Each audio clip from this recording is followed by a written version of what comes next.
Good morning. What is happening today? Today's day 78 and 79 because I didn't do a video yesterday.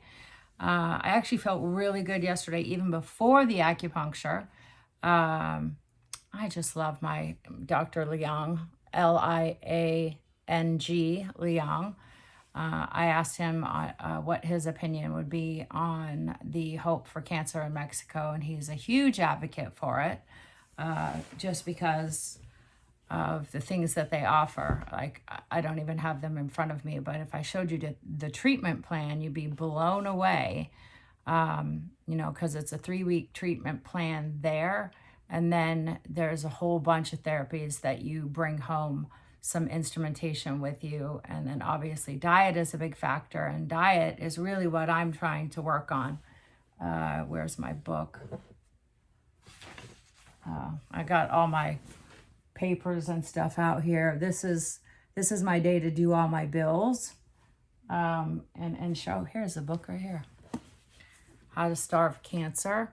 I just started this one, and then Hope for Cancer. So I'm used to doing audibles, so real books take me a little bit longer.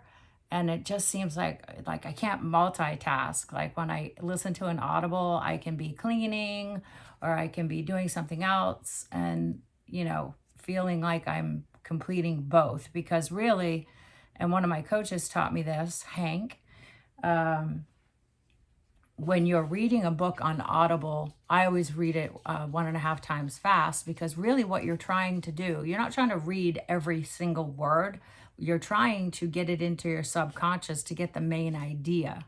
So the main idea in Hope for Cancer, when I read it, is to get the big picture of what it is. I don't need to know all the little details about, what they're going to do with certain testing or light therapy or whatever. I'll find all that out later.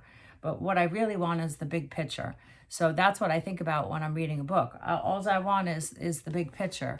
How to starve cancer, what not to eat, right? And what to eat. And then I was actually, I have another acupuncturist who I'm friends with on Facebook, Dr. Renee. Yingy, get out of there. My dog loves going in the bathroom in the trash. Get out of there. And so on that note, reading the 2 books, trying to absorb as much information as possible.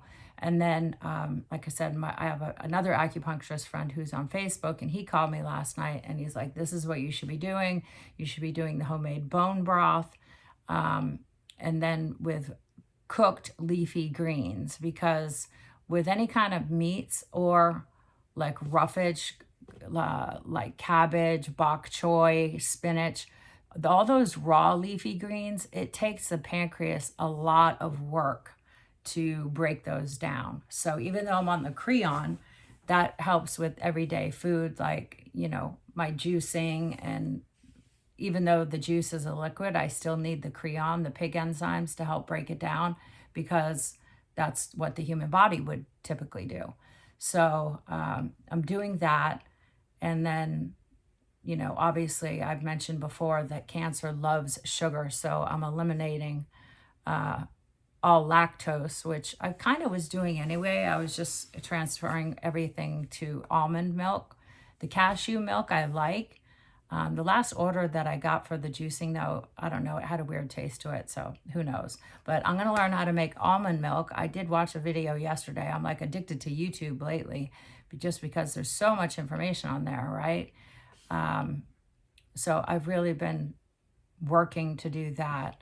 And as far as working, I might have a listing coming up, and I might take it because it's not far from my house. It's not going to take a ton of work, and it's the only project that I have as far as work goes. So I might end up doing that because I feel so good, and it's because I'm not on that damn chemo. So that is it for today. That's all that's new for today. Just kind of tidying up with the medical bills and getting things in order, committing to going to Mexico, but I still have a couple things that I need to work out. My girlfriends are arranging a couple fundraisers. Could I put $45,000 on credit cards and be in debt for a while? Yes, I could. But I've had so many gracious, generous offers to do fundraisers that I'm going to do it. And it's been done for other people that I know, and it's been really successful. And since insurance doesn't cover any of this, and my condition is inoperable, and I'm allergic to the chemo. I don't know if I mentioned that before. It wasn't just the chemo was so bad, not once, but twice. I had an allergic reaction, and they had to do an emergency treatment to pull me out of it. So that happened twice, not just once, twice. So that's it for today. And I hope everyone is doing good. Tomorrow is the last day of 2021. And it just feels different to me. It feels different when you're facing mortality. It feels different, like the year turning over feels different. So I don't have a big list of goals. I have places that I want to go. I have places that I want to take my children. I obviously want to go to Mexico. We're going to go to the Maldives, me and my girlfriend Cheryl, because that's what she wanted to do when I was finally feeling better. And I want to take my girls out west. So if you want to call those goals, we can call them goals. But I have some other things up my sleeve too.